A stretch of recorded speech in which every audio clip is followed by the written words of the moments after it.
Hi everybody, I'm Phil Liggett from World Cycling Productions. Sitting alongside me, Bill Strickland of Bicycling Magazine. And we're going to show you the 10 greatest climbs of the Tour de France from the 1990s. We'll see climbers such as Gianni Bugno, Greg LeMond, Robert Miller, Thierry Claverola, Lance Armstrong and Miguel Indurain, Jan Ullrich and of course Marco Pantani. And they'll be on climbs such as Alpe d'Huez, the Galibier, the high point of the Alps, Sestriere on the Italian-French borders and Hautacam down in the Pyrenees. And when we're done, we'll see what these climbers have to show us. Tips and techniques will help us ride better. Thanks, Phil. It's great to be here. You've seen most of these climbs personally. Tell us what makes Alpe d'Huez in 1990 great. Well, it started back in 1952 with the great win by Fausto Coppi, but we never went back then until the 70s, but since then it became the shrine of cycling, especially for the Dutch cyclists.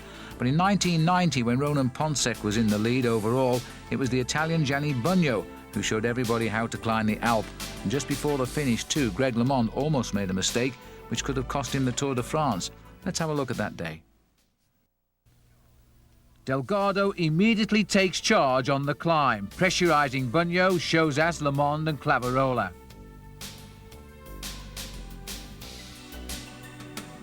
Two and a half minutes behind, Robert Miller and Claude Coquillon leads the chase for Pensec, as Breukink follows on comfortably behind them all.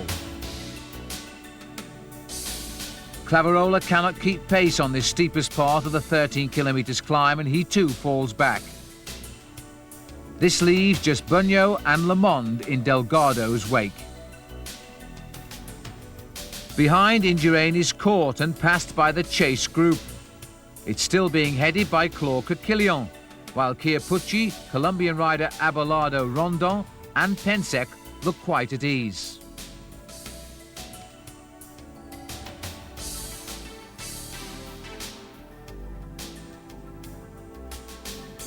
Robert Miller rides particularly hard, followed by his teammate Pensec, Coquillon and Andy Hampsten. Pensec is defending his yellow jersey with energy and honour, focusing totally on the slim figure ahead of him of a seemingly tireless Robert Miller. Remarkably, Claverola is catching back to the leaders. Delgado has suddenly tired, while Greg LeMond still follows and Bugno still waits.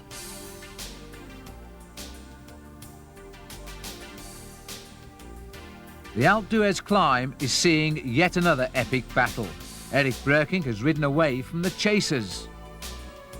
And 3 kilometres from the summit, after a magnificent chase, he catches the four leaders. Behind, Andy Hampsten is showing his best climbing form for years, as Pensec hangs on at the back. At the front, Delgado is also dropped, as Breukink increases the pace. Thierry Claverola fights back yet again into contention, but he's dropped once more, as another acceleration by Breukink can only be followed by Greg LeMond and Gianni Bugno. They all want to win this most prestigious of stages. 1 kilometre from the finish now. Parra continues to approach Thierry Claverola, and Pensec still follows Miller and Claude Coquillon. Through the ski village of Alpe d'Huez, this is now a classic battle. The three leaders are preparing their finishing effort and slow down. And Thierry Claverola, again he sprints up to join them. Parra joins the leaders as well, and 5 men head into the final corner, where LeMond dives between Bugno and Breukink and almost falls. LeMond manages to correct himself, and he leads out the sprint from Bugno. The others are beaten. At first, LeMond appears to be winning.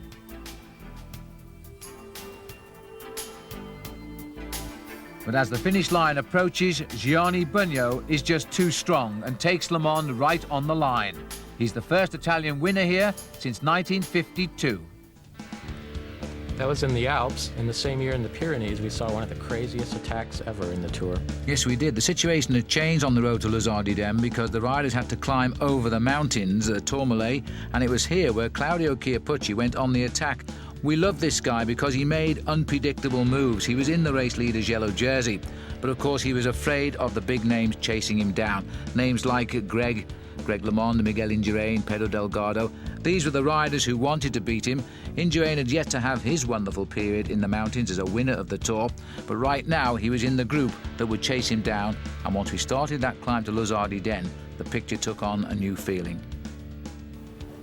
Chiappucci, out in front since the start of the Aspin, still has Brunel and 3 other riders for company. But when you are the race leader, you tend to have to do all of the work, while Greg LeMond here and Pedro Delgado rely on their teammates to set the pace. This gives you an idea as to just how steep the final corners of the Tourmalet are, and Torres climbs it very well. More than 2 minutes later, the elite group heads towards the summit. Indurain is a revelation in this Tour de France. Surely now he must regret having played such an unselfish role in the Alps to help Delgado. The group goes over the top knowing that the chase must be fast and determined if Chiappucci, the brilliant Chiappucci, is to be brought back to heel. Miguel Martinez Torres has no illusions of winning the Tour de France, just a stage. He is far too far behind overall, while Greg LeMond launches the attack on the descent to cut back the lead of Chiappucci, now only just ahead. The chase downhill lasts for more than 20 minutes at speeds of 90 kilometers an hour. The checks indicate, though, that Chiappucci will soon be caught, and so he is. At the base of the final climb, the yellow jersey is caught after an attack that will find a place in the colourful history of the Tour de France.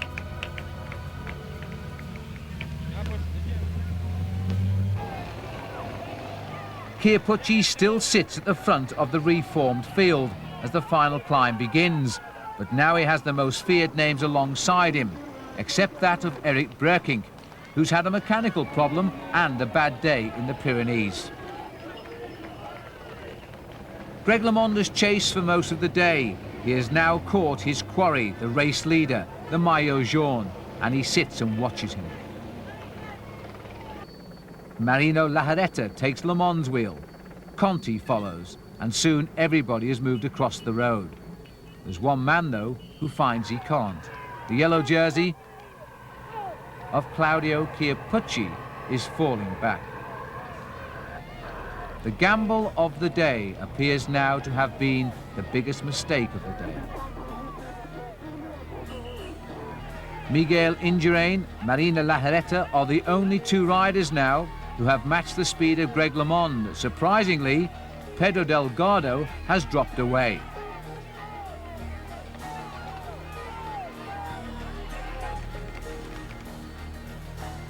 But Delgado hasn't dropped away quite as far as the yellow jersey of Claudio Chiappucci.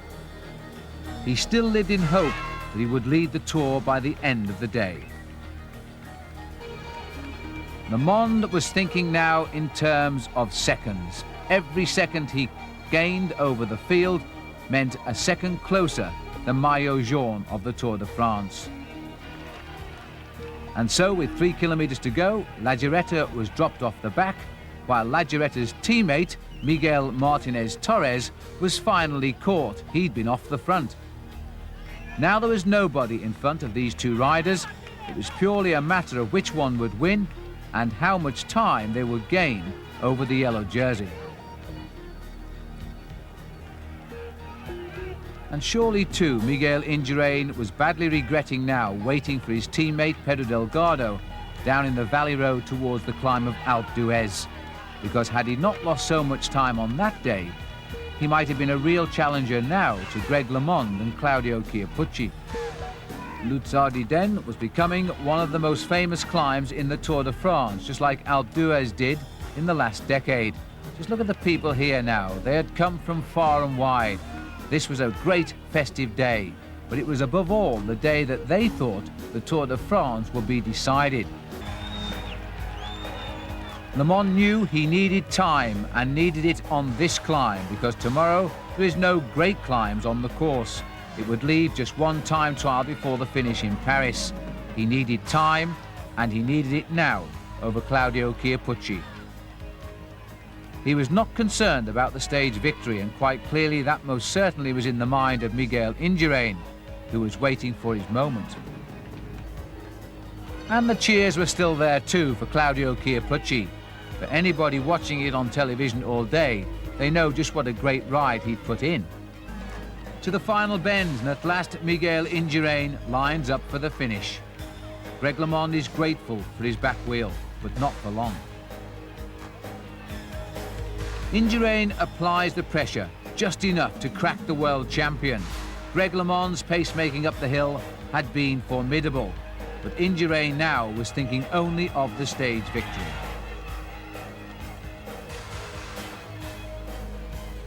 It reminded one a little bit of the battle between Greg LeMond and Laurent Fignon a year ago on top of the Col de Peyresourde and Super Bagnères. Then, of course, it was Fignon going clear. This time, it was Indurain. Round the final bend, the finish banner was in sight, and after 7 hours of riding at an incredible average speed of 39 kilometers an hour, the Spaniard Miguel Indurain wins this classic stage. Greg LeMond arrived just 6 seconds behind him. And then the media move in. Had Greg LeMond taken the race lead? The clock was counting down. Claudio Chiappucci was alone now. He'd been alone for most of the day, really, because nobody had been willing to help him. He sprinted up to the line with the clock still counting down, and when he crossed it, he'd kept his yellow jersey by just 5 seconds. Did you think the Tour de France might be won today in this stage? It's won today. It's not over to Champs-Élysées, but if I'm going to win, it's won today, no doubt. And Greg did indeed win the Tour that year, staying in the Pyrenees, but a year later, we go to stage 13. This is a massive stage, Bill. It went up Val Thorens, 232 kilometres, a long way indeed. And you know, it highlighted the arrival of Miguel Indurain because he went on to win his first of 5 tours. But before then, we now knew that Claudio Chiappucci was no flash in the pan. This was the day that he figured so highly and got himself right up on the overall classification too. Greg LeMond was now under severe pressure. He found that the man he used to call Cappuccino was a bit stronger than a cup of coffee, and he really was a strong bike rider. Gianni Bugno, riding in the Champion of Italy's jersey, the race leader at the moment was Luc Leblanc, the great Frenchman who never quite got out of the world of cycling exactly what he put back in. But it was a big battle through Val Thorens, and as I say, the man who came to the forefront, and he stayed there for quite a long time, was Indurain.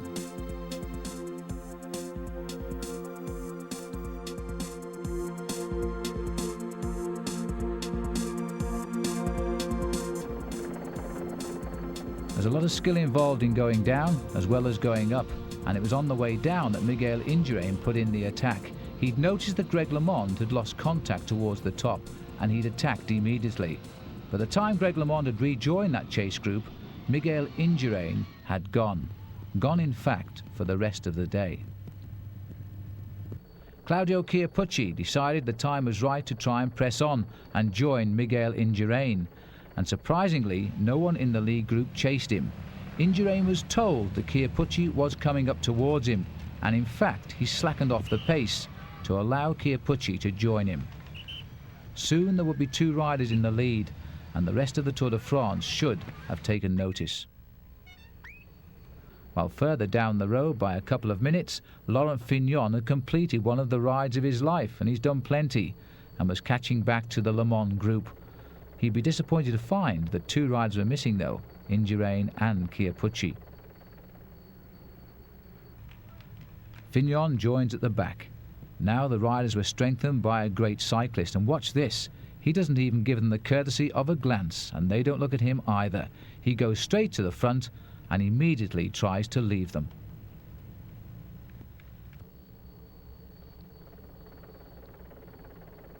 Greg LeMond knows Laurent Fignon only too well. He immediately takes his wheel. LeMond at this stage was still feeling strong. He still felt he could defend in this Tour de France. He tried on the Tourmalet. They caught him off guard when Indurain had attacked on the descent, but there was still a chance he could fight back. The 2 riders were forming a perfect partnership. Indurain was setting the pace no more than Claudio Chiappucci. Chiappucci, don't forget, although he finished second in the Tour de France a year ago, has never won a stage in any major cycling tour, and now he was having his best chance. He was a long way behind Miguel Indurain in the overall classification as well. At the start of the day, he was 8 minutes 51 seconds behind Luc Leblanc, while Indurain was 4 minutes and 22.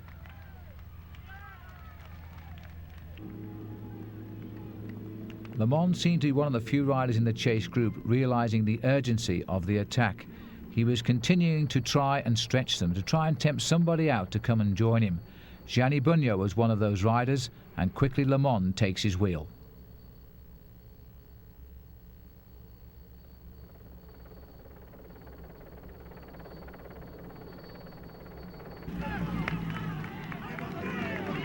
The riders climbed up towards the top of the Col d'Aspin. There was continuing regrouping. Hamston was back, so too was Motte, and the group was once again more or less complete.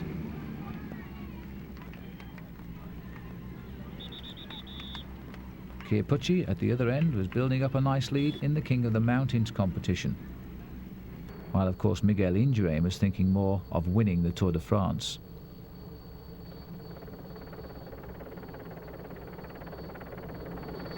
Le Monde was now beginning to show signs of being a tired man, yet his very spirit wouldn't allow him to drop away from the front of the chase group. He loves the Tour de France. He cannot believe anybody else can beat him to the win in Paris. He still continued to drive this breakaway along, although inside he could not have felt very well at all. While at the front, Miguel Indurain and Claudio Chiappucci were driving a train which was becoming a runaway.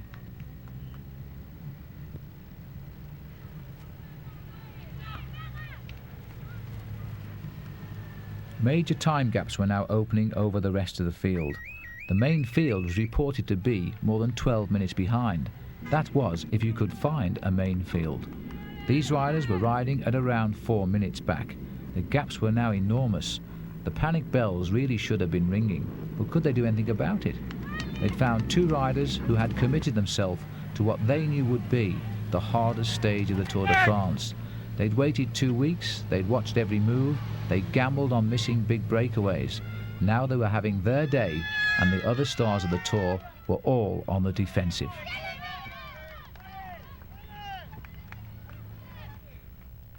And with the two leaders at the front of the road, further down, Greg LeMond, a bizarre crash, hit from the back by the team car of Gianni Bugno. In fact, Gianni Bugno had just attacked, and the team car was going forward to service him, and Greg LeMond was hit from behind. It was a bizarre accident, and in fact the team manager serviced LeMond and later sought him out to apologise for the error. LeMond just got on with the job in hand. It would upset his rhythm though. Now he had to try and get back into it again. The two leaders, of course, were unaware of what was happening further down the mountain, and the climbers were now spread over many minutes. It was still a good 2.5 minutes back to Bugno, Motte, Fignon, and even further back to Hamston, LeMond, Chozas and Rouet. And the main field, men like Pedro Delgado, were over 10 minutes behind. LeMond was still being left to do the majority of the work. What a great fighter this American is. The other three were just following him.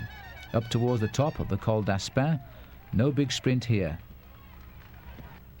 Over the top of the Col d'Aspin, just 36 kilometres remain of this really severe stage. Gianni Bugno, Charlie Motte and Laurent Fignon were the next riders to head up the Aspin, but they were now 2 minutes and 15 seconds behind the two leaders.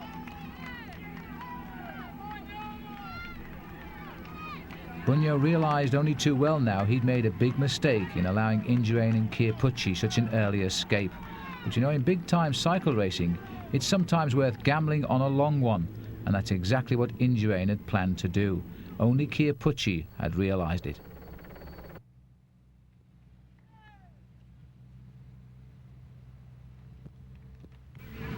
The climb of Val Thorens was a climb with an average gradient of in excess of 9%, and it was around about 7 kilometres to the finishing line. The two leaders now were well clear. The three chasers were just trying to limit their losses at this point. Gianni Bugno still felt he had some fight left in him and was waiting for the chance now to shed himself of Laurent Fignon and Charlie Motte. Further down, though, Greg LeMond was now in all sorts of trouble, and this group had been joined by LeMond's teammate Eric Boyer. Boyer was riding at the front, trying to tempt Greg LeMond to keep up with him. The yellow jersey, by the way, of Luc Leblanc had gone over the top of the Col d'Aspin with a deficit of 6 minutes and 42 seconds, and that, believe me, is a long way behind the lead. This was the first time in any Tour de France for Greg LeMond he had taken a big packet. He'd hit the wall in a big way.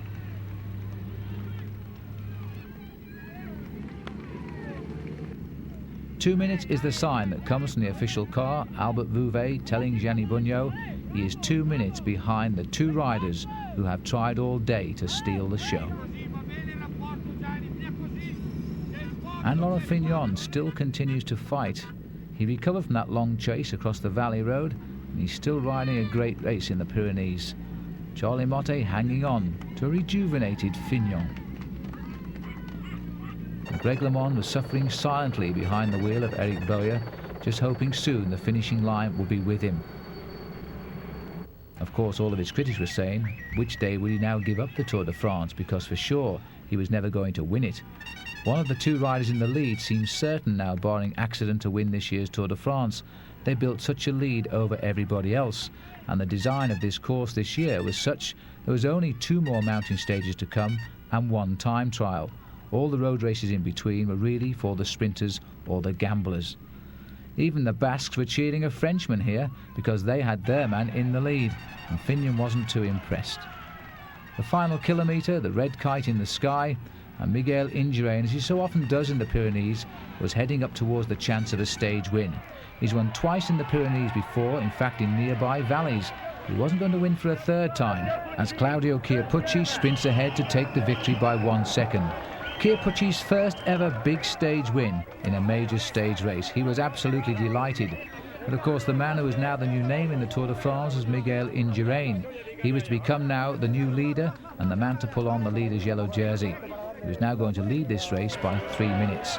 Gianni Bugno came home, he hung on, and he improved over those last few kilometres. He actually finished 1 minute and 29 seconds behind Chiappucci. There was still just an element of doubt as to who would win this year's Tour de France.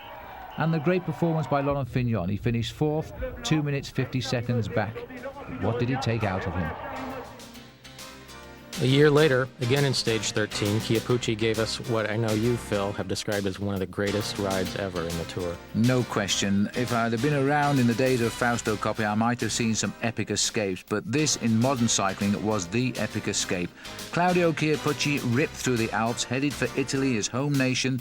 He did it with a brilliant breakaway, and of course he won the stage. It meant that in the end, Miguel Indurain really had to sort himself out and launch an attack to stop losing his race lead. It was the most brilliant stage, and really I couldn't find the words to aptly describe what was one of the escapes of the Tour de France, any Tour de France.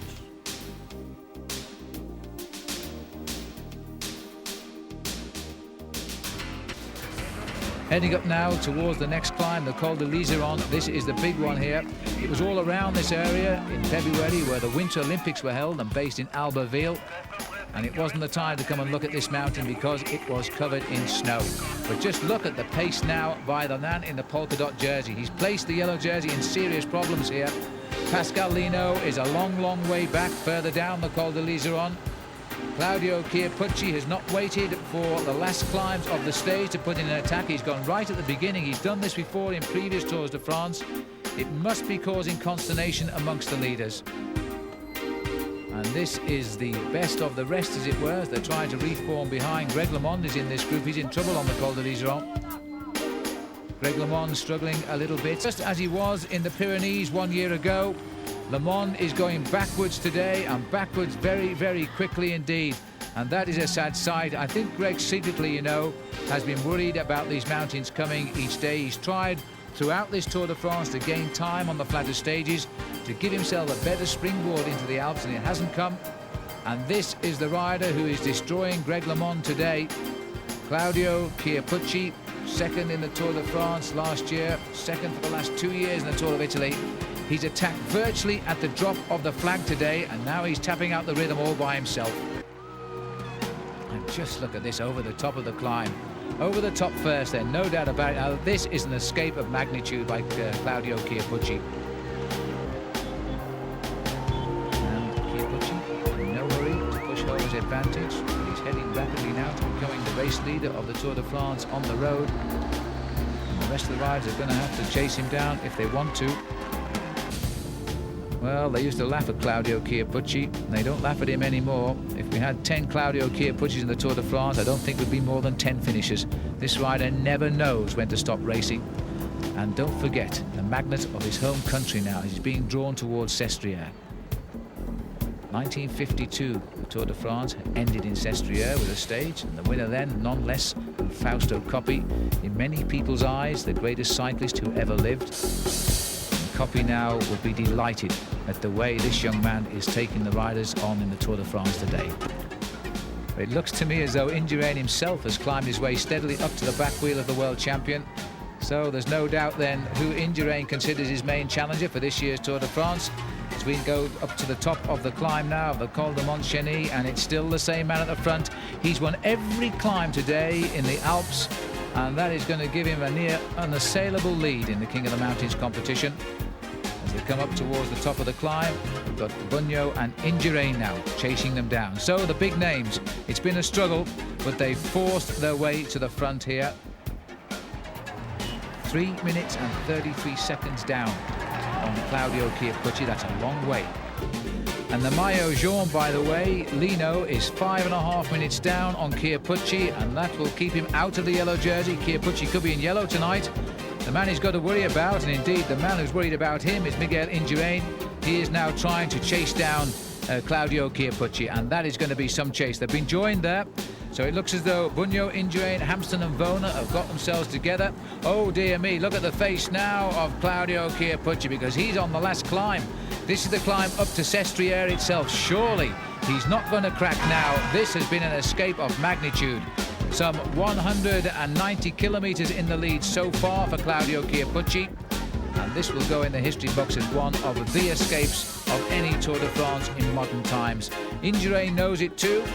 And this is the first time we've seen Indurain come out in this race and have to take on the racing himself and not rely on his team to close this race down. The only time that Indurain has really put his own effort into this race has been in the first time trial at Luxembourg. He built himself such a comfortable lead there. He hasn't really had a chance or wanted to do anything so far, but now he knows if he's going to save this Tour de France, he's got to stop Chiappucci, and he's got to stop him today. Indurain isn't worried about his finished position today. He's more worried about the actual time gains of Claudio Chiappucci, who could be heading for the Maillot Jaune right now, because Pascal Lino is in terrible trouble and losing a lot of time today. The yellow jersey could be the return now after this marvellous ride by Claudio Chiappucci. It will go down as one of the finest escapes I've ever seen in any of 20 Tours de France, and the Italians know it too. They're trying to coax, pull and drag their man home in Italy. The Tour de France very rarely makes an incursion into Italy, and surely now they're not going to allow Claudio Chiappucci to lose not just the stage win, but the manner in which he has won this race. He's not been afraid of anybody in this year's Tour. He's attacked the minute this stage has started, and I can't believe when he attacked at the beginning of today's stage of 254 kilometres, he really expected to be in this position now coming up to the finish. Look at this crowd. And even the motorbikes are in the way now, and this is really unfortunate because you lose your rhythm. And actually, Chiappucci just asking the crowd to pull back. Let him see the road to the finish, please, at Sestriere. It's not just for the stage win. Every push of those pedals is gaining time, he hopes, but Indurain now is trying desperately to bridge the gap. So the arrival of Claudio Chiappucci, and this will be remembered as one of the finest escapes in the history of the Tour de France, in the manner of Fausto Coppi. All he's got to do now is hang on just long enough to come to the finishing line. All of his folks are waiting for him in Sestriere. He's climbed over the top of the Col de Saisy, the Cornet de Roselon, the Col de Liseron, the Col de Montcenis, and now the climb at Sestriere. Maximum points today in the King of the Mountains, maximum in the Accolade Stakes as well for Claudio Chiappucci. Time will tell whether he's done enough to take the overall lead. He certainly stitched up the King of the Mountains in this year's Tour de France. And just look at this now, the moment of adulation. Claudio Chiappucci has pulled off one of the finest rides in the modern history of the Tour de France, in the manner of that great Campionissimo Fausto Coppi. He'll go down in the history books by the end of this stage, and his face tells the story. Stage 11 in 1993 features an epic climb that really looks like an epic. Well, the Col de Vars at 2,109 metres, followed by the Bonnet at 2,800, the highest road in France, by the way. They call it the Col de Bonnet because it goes round in the circle at the top, and then finishing at Isola 2,000, an all-category climb. This was one for the record books as well. It was a great battle. Tony Rominger was in the thick of it, of course. Laurent Fignon decided to give up, and it highlighted the brilliant climbing of the Scot Robert Miller on the Col de la Bonnet. A marvellous stage, and one to remember.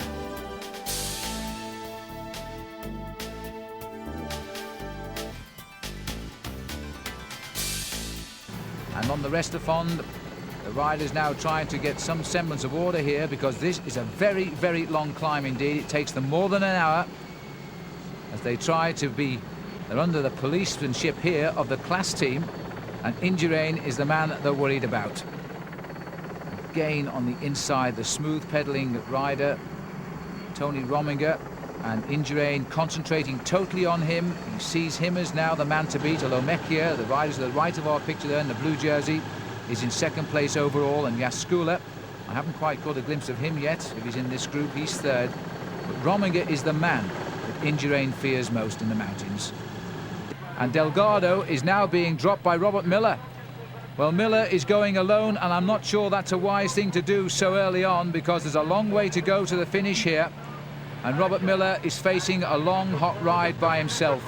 It's a strange climb, the Col de la Bonnette. It really is like the shape of a hat, because the riders climb to the top and they go round the side of the bonnet, and then they descend away down to the left of our picture, back down to the bottom and the finish, before they have to climb, of course, up through Isola 2000. That's a climb the Tour de France has never before gone up, and it's very, very steep. And Miller now on his own. His lead is 45 seconds. Well, Miller, when he rides well like this, is magnificent to watch. Now riding his 11th Tour de France. Rode his first tour back in 1983, and that was when we first saw the Scots' great talent. Finished 14th that year. He's Delgado now going back to the select group containing Indurain. And among others, Jaskula is also there. So too is Rominger, Mechia. I think Hampson is there as well. I'm not too sure though whether in fact Eric Breukink is there, and he could be the big name that's missing. So Robert Miller on his way up the front, but facing a long, tough ride to the finish if he's going to survive for his first ever stage win in the Alps. And now you can see it. That's the bonnet, and the right is the road that goes right round the bonnet before they come back virtually on themselves. At one stage, there is about a 40-yard stretch of road where they cross each other as they begin the descent away down to the bottom before the climb to Isola. Now Miller making progress towards the summit. Well, he made his move right at the base of this climb at the 101 kilometers point today. That's about 63 miles, and leaving himself a long, long way to go. Slightly into the second half of the stage today.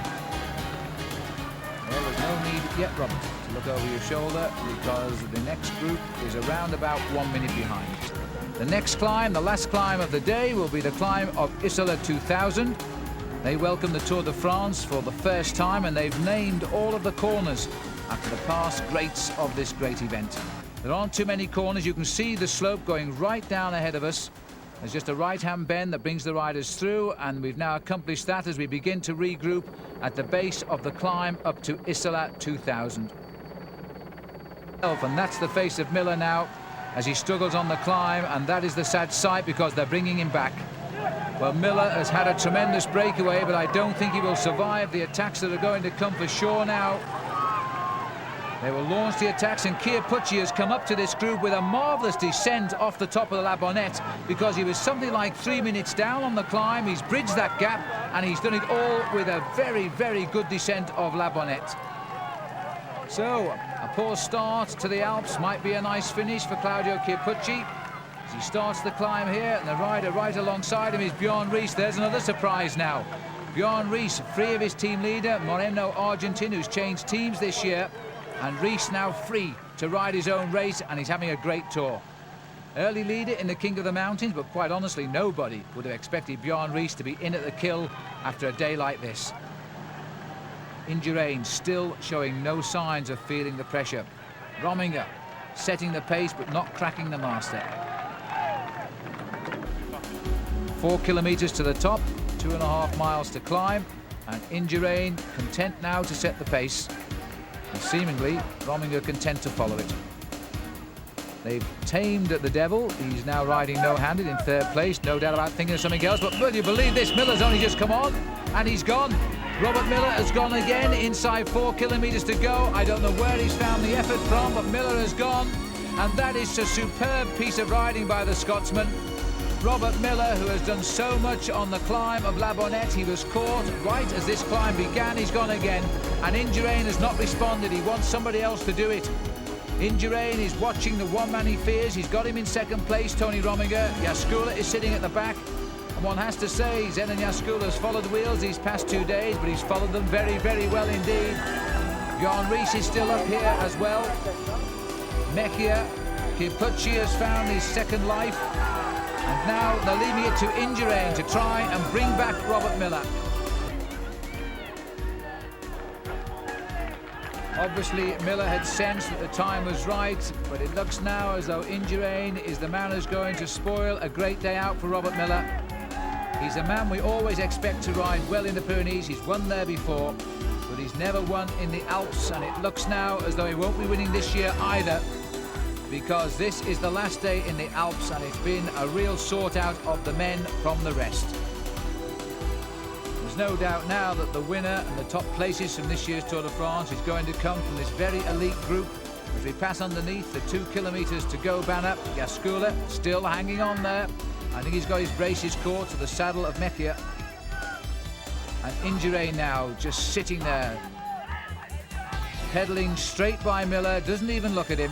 Miller looking to who the last man is. He's going to try and snatch the wheel and hold on. Rominger through on his wheel. Kipucci, Mechia. And just look at the lovely crowd here for the first time now on Isola 2000. They talk of this as the new Alpe d'Huez of the Tour de France, and maybe one day it will be. It's a tough climb, a kilometre to go, and I think it's Jaskula. Yes, it was. Jaskula's waited to see that red kite in the sky, and immediately Rominger says, "You're not spoiling the party now," has gone across to him. And well, you might have guessed it that Indurain is the man who's marking Rominger everywhere, and they go straight by Jaskula. And Rominger has been forced to make the counter-offensive, and indeed Indurain has just gone straight up to him with all the ease of a champion. And that's all he wanted to do as well. Indurain has got his wheel. Now, can he reverse the result of yesterday? Because Rominger is in with a chance of doing 2 in a row.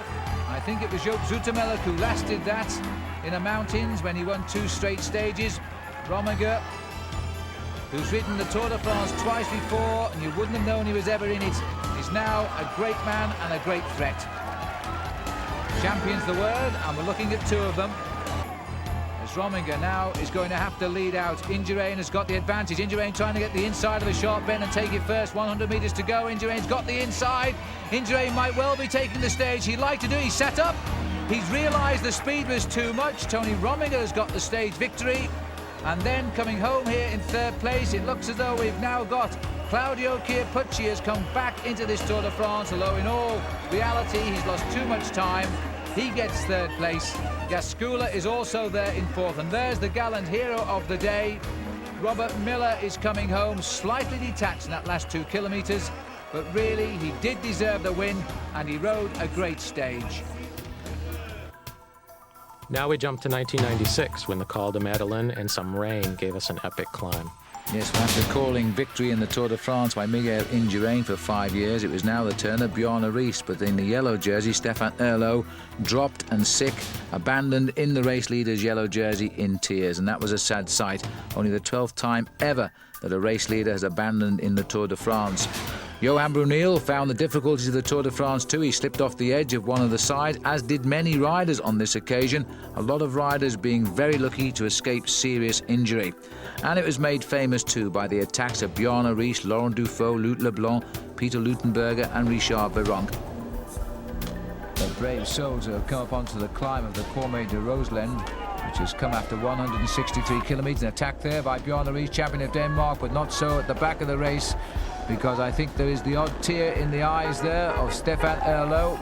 3 days in the Maillot Jaune in his first Tour de France, and the way he's riding there, I think it's all over for him. Well, they brought back Bjarne Riis. Riis had a meeting in November with his team and promised them he could win the Tour. The majority of the meeting have laughed so far, but you know, he does look to have good form. If they believe in Riis and give him the support, who knows? Laurent Dufaux. And Dufaux, in fact, a minute 15 behind the leader on the road, Bolt. But look at this man, he was the leader of the Tour de France. He has signalled to his team car, it's all over. Well, I think by my reckoning, he is only the 12th man to leave the Tour de France wearing the Maillot Jaune. And Stefan Erlo, he does have a problem. I think it's tendonitis in his right knee. He is out of the Tour, and that is very, very sad. We're back up at the front now, and Dufaux has in fact joined, not joined, but passed Udo Bolt, the attacking rider, who went clear on the climb of the Cormet de Roselend. He has now been caught and dropped as we've gone over the top of the Borg of the Prime at Bourg Saint-Maurice. And now Laurent Dufaux is going to make a bid as we join the rather narrow roads here on the descents that are bound, but at least the sun has come out. There's some very, very difficult descents on the Cormet de Roselend. Oh my goodness me! And that is a rider from Rabobank who has gone clean off into this ravine here on the descent of the Cormet de Roselend. And in fact, it is Johan Bruneel who has gone down, but he looks perfectly okay. What a shock. And in fact, can you believe this? This man is just looking for another bike. I doubt whether they'll get the other one back. And there it is, Johan Bruneel, who's having a great ride. He was with the main chase group on the mountain. Straight back into the fray and hardly a look backwards. Absolutely amazing. But you know, the leaders have got themselves together today. They've just tested one another out, but they've kept themselves basically together. That's Luc Leblanc, who seems to be moving up for an attack. He's gone straight up to the front, and Luc Leblanc going clear. No real reaction here. No suicide runs on this first day in the Alps. Indurain looking good at the front. Spanish flag, or rather the Belgian flag there, being shown to a Swiss rider, and a counter-attack here. Now here's a man that everybody already is beginning to talk about, and this is the rider from the Carrera squad, Luttenberger. First Tour de France for him. I saw him race in South Africa as an amateur. He's a superb climber. He's gone straight up to the side of Richard Virenque. Rather, Richard Virenque has come up behind Luttenberger, and because he doesn't want him to get too much of a lead, as Luc Leblanc heads up towards the finish at Les Arcs, ironically now in the sun. What a day this has turned out to be. The King of the Mountains has been dropped. We have seen the yellow jersey abandoned. We know of one bad crash to Johan Bruneel, who has climbed back on his bike. And now we're heading up towards the finish here, and the race is beginning to fragment. And that's Zula and Indurain. Indurain has been dropped here. This is not the going forward part of the group. This is the going backward part of the group. Miguel Indurain has been passed by Alex Zula. Indurain is in trouble, and that is something we have never seen during the last 5 tours. Miguel Indurain is in trouble here. He's being tailed off by Zula. There are plenty of riders ahead, and in fact, he has called for a drink. Now, it's not allowed to accept a drink at this stage of the race under the race regulations. If he takes anything, he will be fined. He'll get a small time penalty. I think the first offence is 10 seconds. And in fact, the drink offered there it wasn't from his team car. He took one look at it and threw it away. So maybe the referees will turn a blind eye on that.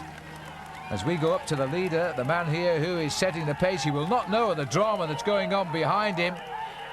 We have actually seen Miguel Indurain crack on a mountain stage. Maybe the weather really did get to him, but Luc Leblanc is stamping on those pedals and heading up towards the finish now at Les Arcs. And he's going to win the stage just like he did at Hautacam. This is going to be a great return for Luc Leblanc, and he would have been so high up the overall classification, but for that first day crash when we saw him lying on the right-hand side of the road. It really did look on that first day that his Tour de France was over. It's turned right around now. Luc Leblanc comes to the line and takes the great victory at Les Arcs. attacks. But here's the story of the day. They've all crossed the line on top of the mountain, including now the pink jersey of Alex Zülle.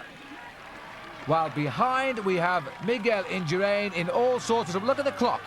3.5 minutes to Zülle, and it's still counting to Miguel Indurain. You know, this man could have lost the Tour de France on this one bad day in the Alps.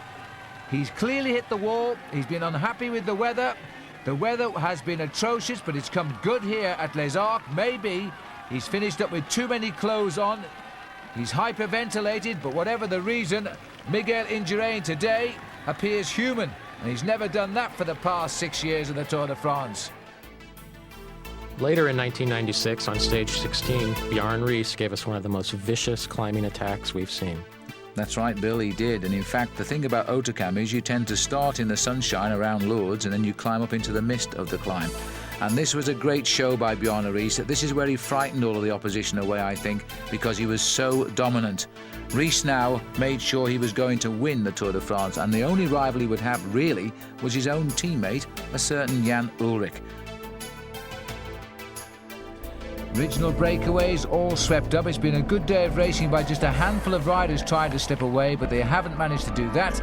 The team car on the left of our picture there was TVM, which means we must be coming up on Laurent Roux. The indications are the gaps have been closing all of the time. Miguel Indurain, who was on the attack with Luc Leblanc 2 years ago, conceded the stage win, but really did kill off all of his rivals, sitting there near the front of the pack. And one or two riders beginning to find the sting in the tail here, not least Tony Rominger. There's Evgeny Berzin, who's been rather quiet since he got his good hiding on the road to Sestriere in the Alps. But maybe he'll come back into his own on this climb. Nobody willing. Bjarne Riis seems to be moving up and down the race group here, taking a good look at the riders in the front. There he is, number 21. He's just looked across at one or two of the faces. He keeps on doing it. He's riding alongside the man I think he might think will attack. 111 there, Luc Leblanc. Abraham Olana, Pyotr Ugrumov, Evgeny Berzin, all of the big names are still in this front group. Going off from the side of Virenque is Bjarne Riis, and now from Ullrich. Ullrich looks across at him, and you know, Ullrich has sort of sat back there and allowed his team captain to accelerate. And well, having said that, they've come back to him. And the rider who's brought them back is Miguel Indurain. Today we have got to see the start of the return of Miguel if he's going to get back all of the time he has lost. The majority of it, of course, coming on the climb to Les Arcs more than a week ago. The yellow jersey, it's a fine sight when the man who leads the Tour has all of the strength to dominate the front of the main group, as he's doing here. There's nobody in front of this group now. Indurain trying desperately to ride alongside him and remind him just who he is. Richard Virenque takes a good look at them. He continues to build his lead in the King of the Mountains. Yet another brutal acceleration by Bjarne Riis. Another attack by Bjarne Riis. This has got to be his third or fourth attack here. He keeps on softening them up, but they still claw their way back up. This he's keeping on a little bit longer because he's spread the whole field in this breakaway. As Bjarne Riis goes once more, I think it's Laurent Dufaux who's trying to get up to him. And Indurain is slipping down. He's lost the grip of first wheel up by the leader, Bjarne Riis. Indurain is moving back down the field here, and I wonder if he's cracked again. Indurain, it seems, started this climb with the determination to show either himself or the race he was still very much in it, because he rode right on the front. But he could not take that third or fourth acceleration from Bjarne Riis. He's now under that 5 kilometers to go banner. His lead is nosing up. This is the chase group of Bjarne Riis, led by Laurent Dufaux, Richard Virenque, Luc Leblanc. Leonardo Pipoli is the fourth man who's done a good ride to get across. Rominger now the driving power in the chase group, trying to recuperate some of that lost time. They're not going to catch this man, though. He won at Sestriere to get the yellow jersey. He's now going to win his first day in the Pyrenees at Hautacam to increase his lead in it. And what class, Virenque, Dufaux, Pipoli sitting here at the back as he rides behind the three Frenchmen, well, two Frenchmen and a Swiss, but three French-speaking riders. And look at this now, a signal from Riis to say, it's me, I'm number one. Determined face on him. He sprints up towards the line. This is going to be one of Bjorn Riis's greatest ever victories now, to win at a stage like this when you wear the maillot jaune, to look at the riders and blow them one by one off your wheel. You know you are the very best. Tony Rominger is going to be best of the rest with a 6th place finish, but he's going to lose the best part of a minute and a half or more. And just behind him is Jan Ullrich, another fine ride by this youngster who was the 1993 World Amateur Champion. A great sprinter, a great time trialist and a great climber. All the qualities you need to one day win the Tour de France. Miguel Indurain is going to finish in 12th place, a far cry from the 2nd place just behind Luc Leblanc of 2 years ago when he was already in a commanding overall lead. I think it's safe to say now Indurain is not going to win his 6th successive Tour de France, and he'll stay a member of the famous 5 club. In stage 13, 1997, we saw Marco Pantani take a win on L'Alpe d'Huez. Indeed we did. This great cycling shrine, it's where the crowds become exhibitionists and the riders become angels. Marco Pantani was demonstrating how good he was at climbing mountains in front of 750,000 fans, and he was simply fantastic. Well, I think this is really the climb everybody has been waiting for, Paul, and immediately the yellow jersey is there, the polka dot jersey is there, and Casagrande is there, and Riis is there. Well, that's remarkable because, Phil, this is the mecca of the climbs for all of the climbers. Every climber wants to win here on Alpe d'Huez, and I'm quite sure Richard Virenque does as well, because he's never won a stage of the mountains in the Alps. That's right, but he has won 2 stages in the Pyrenees as he now dances behind Jan Ullrich. This rider certainly isn't afraid to carry that maillot jaune right at the front of affairs, is he? Well, it's amazing. He's now the leader of the Tour de France, and I would have thought that Bjarne Riis would have come to the front to help him out just a little bit, because he does need some encouragement. He does need somebody alongside him just to say, look, the team's here, we're still supporting you. He's still looking for Bjarne Riis. He constantly looks over his shoulder to see where Riis is. He is an amazing rider. It's almost as if he's the reluctant leader of the Tour. It's very strange to see him riding like this. There on the right-hand side is Elefantino, Marco Pantani, now nicknamed also El Pirato, the pirate. And he really is trying to put some pressure on these riders. Now he moves to the front, and Riis still looking very comfortable. Well, he too has scored big victories in the Pyrenees, now looking for a win in the Alps as well. This is a savage acceleration by Pantani. This is on the early slopes of the climb as well. Virenque is the answer to it. He's right with him, but I wonder what damage he's doing behind. Everybody is filed out behind Marco Pantani. Ullrich is there as well. We saw Pantani throw his hat off just before he came through to start this acceleration. And this is the secret of good climbers, Paul, the way they can accelerate.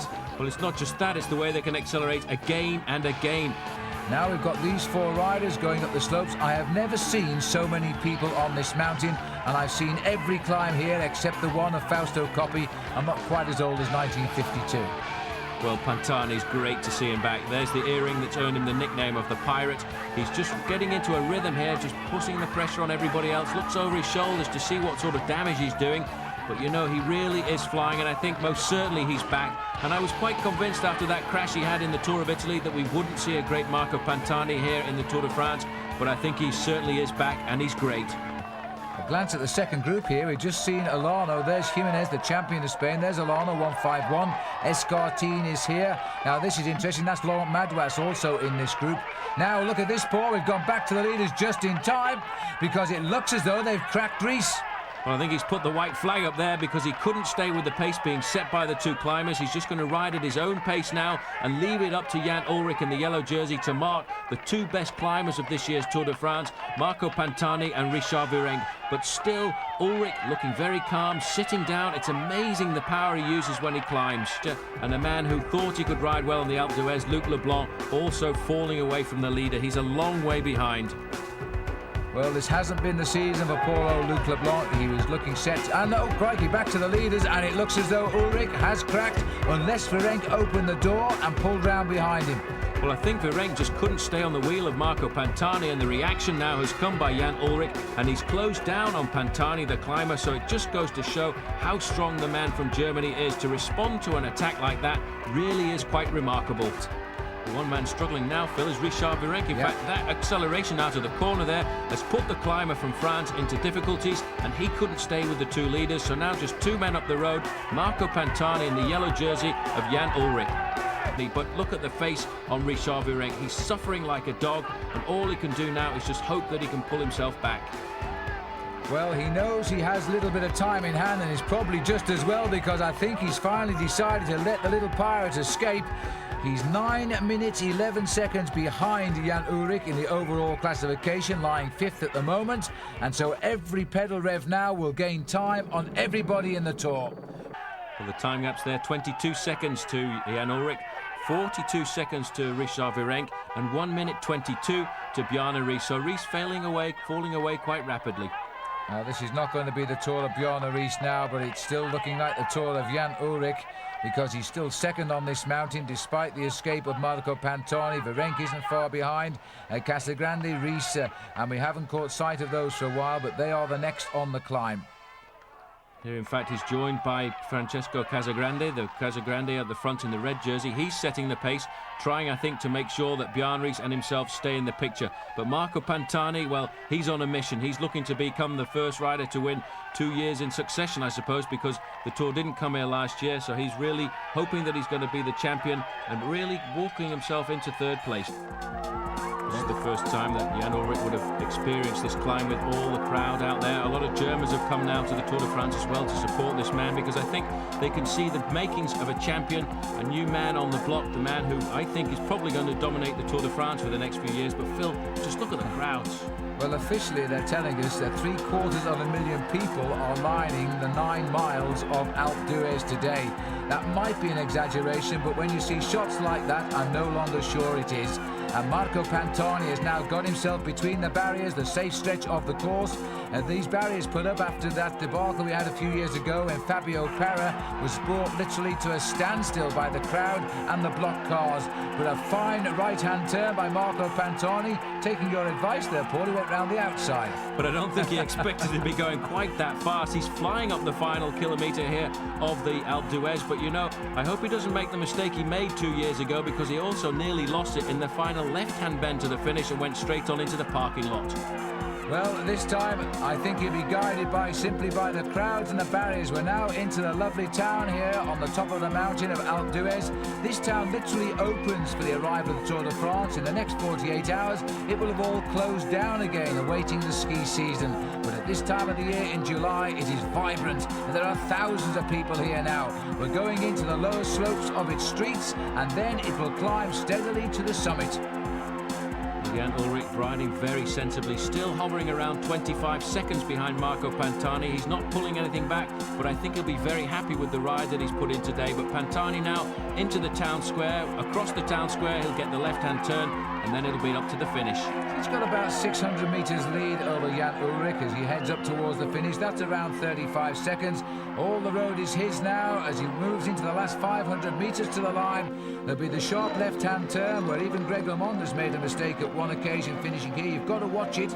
It's easy to overshoot it, but Pantani now, this victory is going to be equally as special to him as Zabel's revenge on his disqualification last week was to him, because this means he is back as a big-time climber.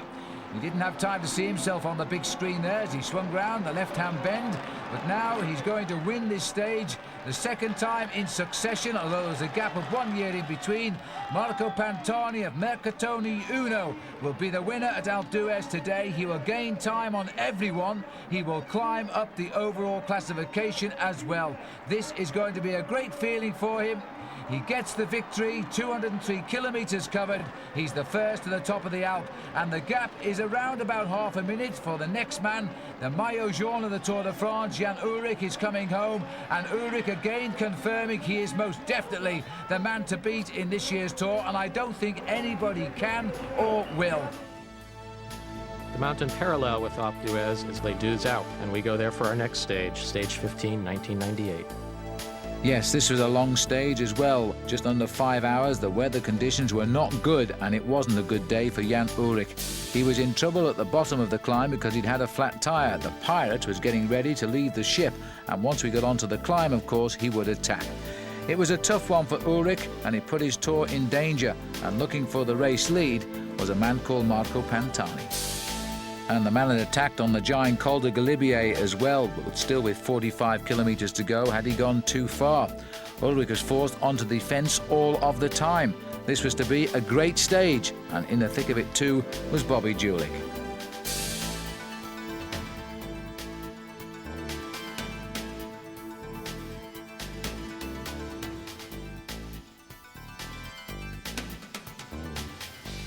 And now, as we move on towards the Col de Galibier, conditions haven't changed at all here. Adolfo Massi has picked up both climbs of the Col de Croix de Fer and the Col de Telegraphe.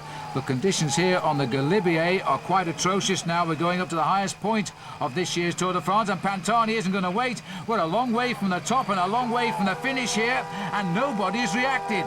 I make it 11 kilometres to go to the summit here, Phil, and Pantani has not waited. In fact, he's looking over his shoulder to see if there's any reaction behind, and it's coming from Luc Leblanc. Now, this man crashed on the first climb of the day, the Col de Croix de Fer. It didn't seem to affect him at all, and now he's got help, and that's what he wants, because there's an awful long way to go to the finish from the top of the Col de la Galibier, but it looks as if Luc Leblanc is in serious difficulty. Well, he's tried to go across to Pantani, but I don't think he's going to even get onto him here, because the weather is bad, and I think Luc Leblanc is thinking better of the attack here. Certainly no reaction at all from Ullrich, content to set the tempo, because remember, this attack has gone very early. Once we go down off the Galibier, we run through the valley before we climb up to the finish at Les Deux Alpes, and this has caused all sorts of consternation now. What a move by Pantani there. He's going to pick up Christophe Renera, who was away at the bottom of this climb now, and I'm sure he will go straight by him.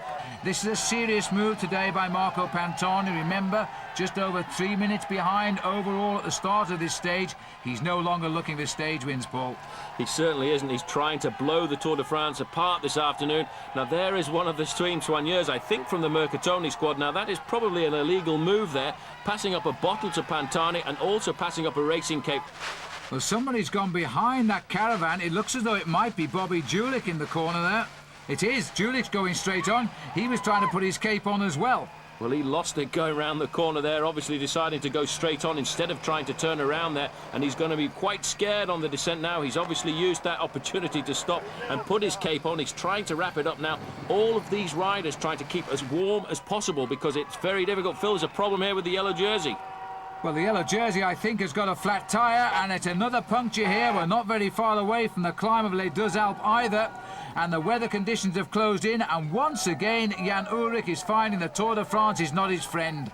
Well, on the slope of the Deux Alpes already, Marco Pantani has started to climb up towards the finish, but that was a very slow wheel change for Jan Ullrich there, picking his way through the cars, and you can see there, this town we're coming into now is the start of the climb, Les Deux Alpes, so Jan Ullrich once again in difficulty at the bottom of a mountaintop finish.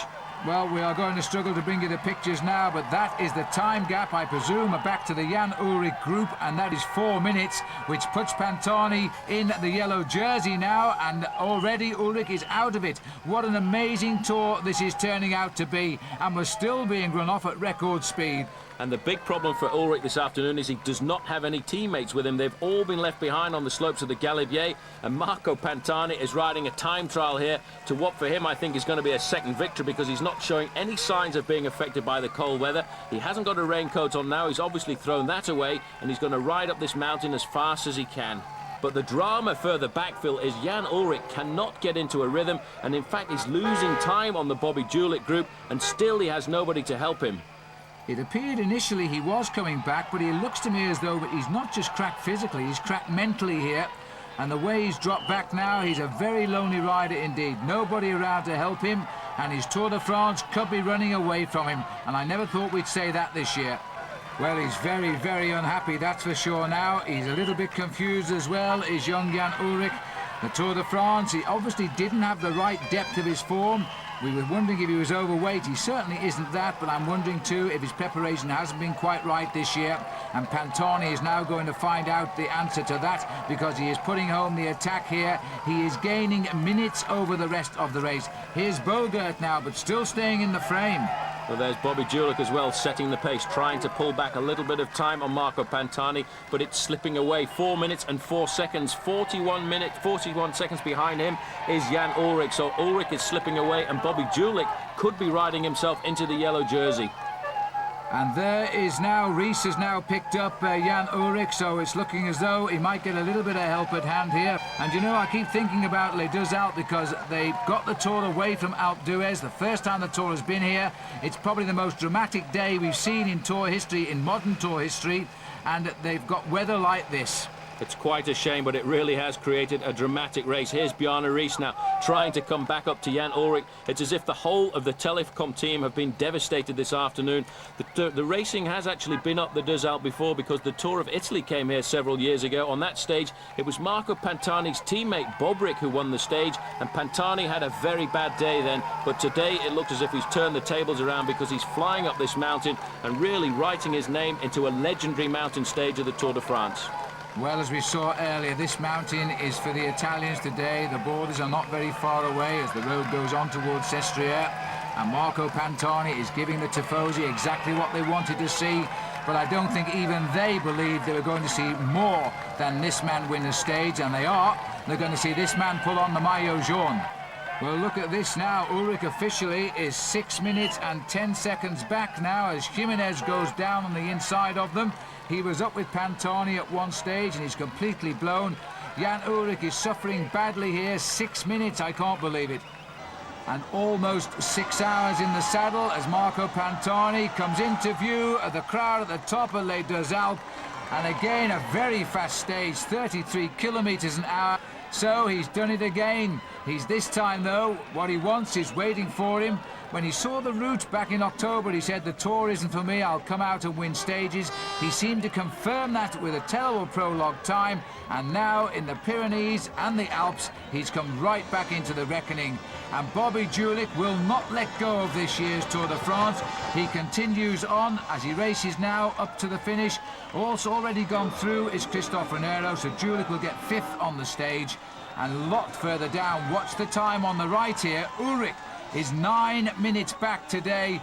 Nobody would have put a bet on that. Our camera's unable to follow Massey Escartin and Renero, but Bobby Julich was right in there, and I bet he was surprised today by the performance of Marco Pantani. As the decade ended, Lance Armstrong started his reign as a champion in Stage 9, 1999. Well, yes, indeed. After all of the colourful history of Lance Armstrong, he'd proved in his comeback Tour de France he really was a threat. He'd claimed the yellow jersey back off Jan Kirsipuu, and now he was on the big climbs, the very same climb that not so long ago Claudio Chiappucci had showed us what a good climber he was. But now the flags were for America. Well, we're on the Galibier now, and it should be enough to see him first over the top, but I really feel that this man Arrieta is out to soften them up for Alex Zülle further back. This is Casero now, and look at this, Armstrong is riding back up to them. The sun has come out for Lance Armstrong to shine on him because they didn't panic at all, US Postal. They waited until they got to the summit of the climb and then they opened up the gas a little bit. Kevin Livingstone has done a remarkable job for Armstrong, and Virenque is accelerating to try and get himself some points in the King of the Mountains competition, but they are going to go to Arrieta, who will go over the top in first position here. Indeed he will, and it is Virenque who's chasing him. His colours do look alike with Casero at the moment with his Polti colours, but this man is going to stop and pull on his rain cape. Now, as we start on to the next climb of the day here, up the climb of Mont Genève, this is the stepping stone to Sestriere. The top of this climb takes us into Italy, and a general regrouping. They're only 44 seconds back now. And a lot of big riders in that group. Pavel Tonkov, Abraham Alano, they're all trying to get themselves back up to the yellow jersey group of Lance Armstrong. Well, the field regrouped, a front group of some 9 riders getting together on the descent of the Galibier down into Briançon. And now on this climb here, Armstrong looks to be looking very, very good indeed here. We've got Casero and Virenque both together, and sitting there at the back is Contreras.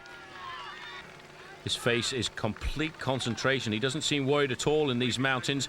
People like Chris Carmichael felt that Armstrong would be stronger in the mountains than in the time trial. Confirmation of the gap back to Abraham Alano's group there, 1 minute and 20 seconds. But the big climbers of the Tour de France here are in this group with Lance Armstrong. 1 kilometre to go to the summit of the Col de Mont Genève, and he's really doing a great job eliminating one man who he thought was a great challenger, and that's Abraham Alano.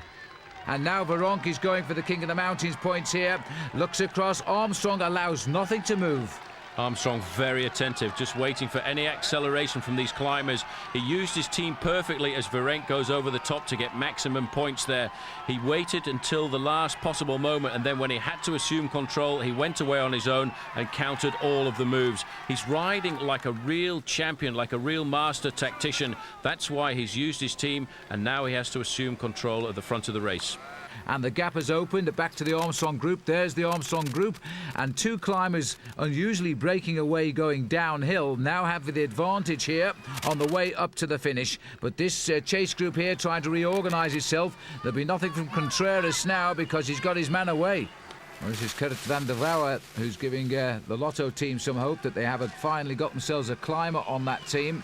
Well, look at that. Armstrong has gone. He must have read our caption. 32 seconds to the two leaders, and he must have realised that is enough. He's now gone. Now, can they answer this one, Paul? Because the acceleration of this man is incredible. He's looking so good. That was unbelievable. He took a few risks going up through the inside there because somebody could easily have closed the door on him. The reaction came from Contreras to try and pull it back. He's gone round that corner so quickly. He's taken it very wide. Alex Zulla's the man who must respond. 161, the white shirt there on the shoulders of the Banesto rider. He has to try and get up to Armstrong, but Armstrong is flying away. But the acceleration of Armstrong is absolutely frightening here. This is the sort of move that you would have seen Eddie Merckx do in his day, and not the sort of move we ever saw Miguel Indurain do. But look at that time gap. He's already nailed it down to 11 seconds. He's just 11 seconds behind Escartin and Gotti in the space of less than 1 kilometre.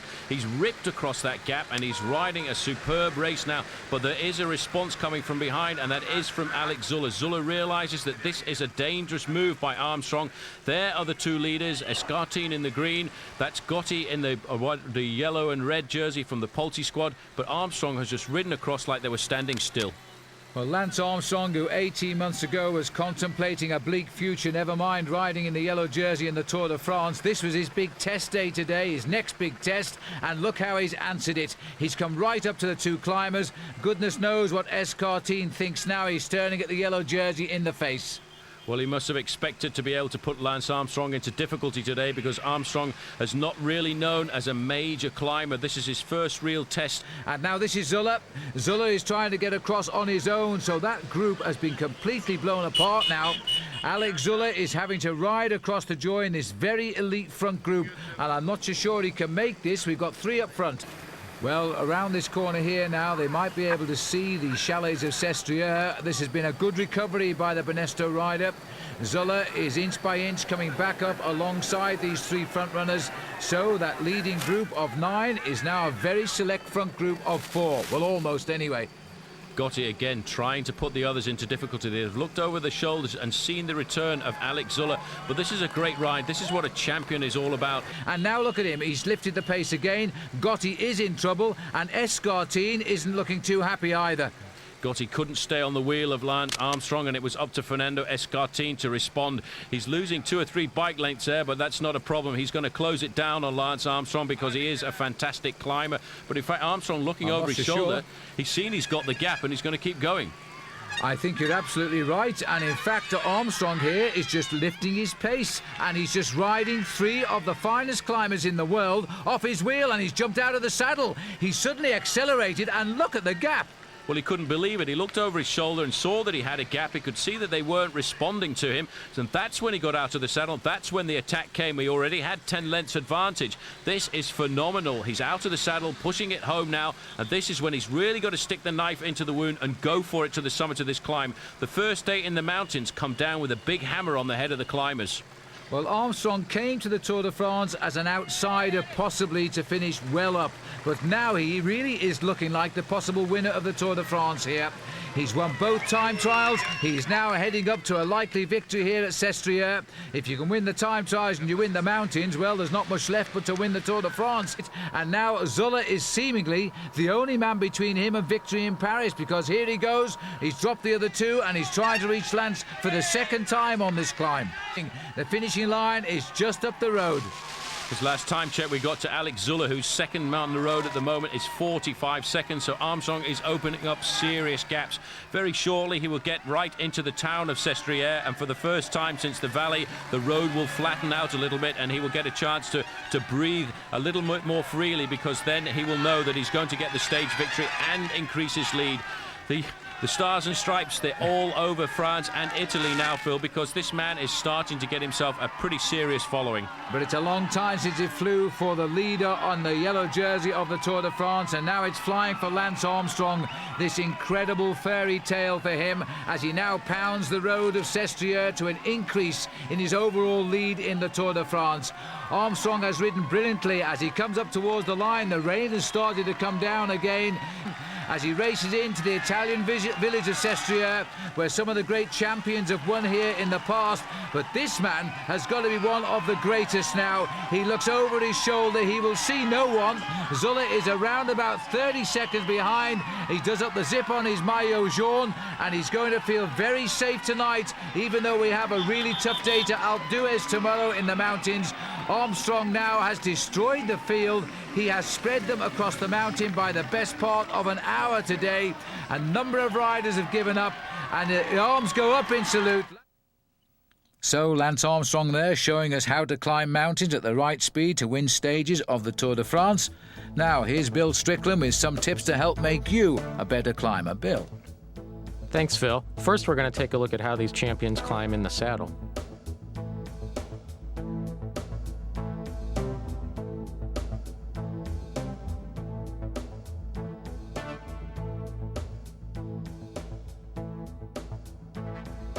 Sitting is the most efficient way to climb. When you stand, you use about 12% more oxygen and spike your heart rate by about 8%.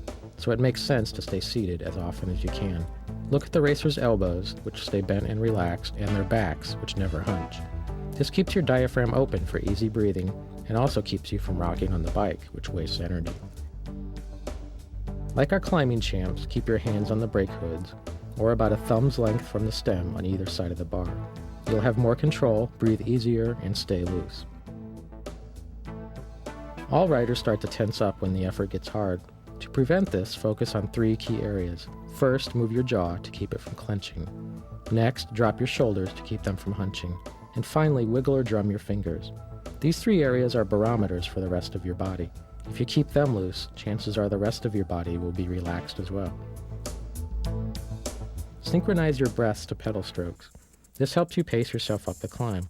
Another breathing trick: to get great oxygen transfer, push your stomach out as you inhale. This takes practice. Most of us naturally pull our stomachs in when we inhale. As the climb progresses, alternate your position.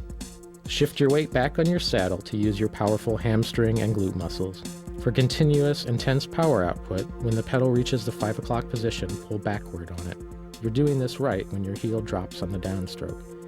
Then, after a few minutes, scoot forward toward the nose to give those muscles a rest and use your quads. 2 other positioning tips. With your upper body bent forward about 45 degrees, you use mostly the muscles in your butt and lower back. Sit more upright and you put more burden on the thigh muscles. Doing this can give one set of your muscles a temporary rest while you use the others. And the final point about sitting: don't worry if you lightly bob your upper body. The more still you are, the less energy you waste. But even the greatest climbers bob slightly. It keeps us loose and helps establish a pedaling rhythm. Although standing is less efficient, it's just as important to climbing success, because you generate a lot more power when you're out of the saddle. And it just looks cooler too. When should you stand? Well, there aren't really any rules. Generally, light riders stand more often than heavy riders. The right mix for most of us is about 10 to 25% of our total climbing time. Stand when you're responding to attacks, when the pitch gets severely steeper, or if you start losing power in the saddle. To make a smooth transition, as one pedal goes down, shift your weight onto it and rise smoothly out of the saddle. Shift up 1 to 3 gears. You can handle bigger gears when you stand. Chiappucci, Pantani, and some of the other racers we've seen are some of the greatest out-of-the-saddle climbers ever. The idea of standing is not just to use all of your most powerful muscles, but to let gravity do some of the pedaling for you. Let your body weight move the pedals by dropping onto them. 2 final tips about out-of-the-saddle climbing. To get maximum power from your butt muscles, they should feel like you're standing to get up out of a chair, not bending to sit in it. It's a very fine difference, but an important one. And when you're on really steep stuff, climbs with a 10 to 20% grade, forget about pushing down on the handlebar with your arms. You'll climb better by pulling up on the bar on the same side as the downstroke.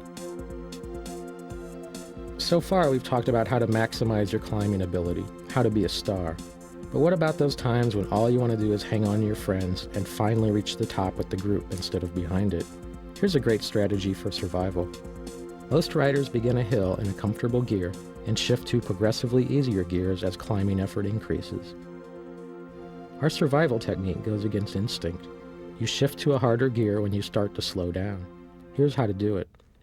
As you start the climb, shift to an easier gear sooner than you normally would.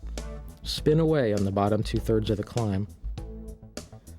Wait for the right time to make your upshift. When your cadence begins to fade and you start moving forward in the group as your overgeared companions slow and begin shifting to smaller gears. Shift to a harder gear, 1 to 3 cogs smaller, and stand. You'll have a slower RPM, but this allows a more powerful pedal stroke with the same energy output. Don't accelerate. Your tendency will be to stand on the gear too hard. This might feel great for a few strokes, but you'll end up paying for it. When you sit, shift back to the easier gear. This works because you save energy while others burn it, and keep your heart rate down even when you shift to harder gears. But stick with this sneaky technique and you'll surprise your Superfly friends and yourself. Hey, thanks, Bill. It's too late for me to learn, but I hope the viewers have learned something today. Well, we'll leave you with some of the heroes of the Tour de France in these marvellous images of the years gone by. For Bill Strickland, I'm Phil Liggett saying, hope you enjoyed the tape. Goodbye.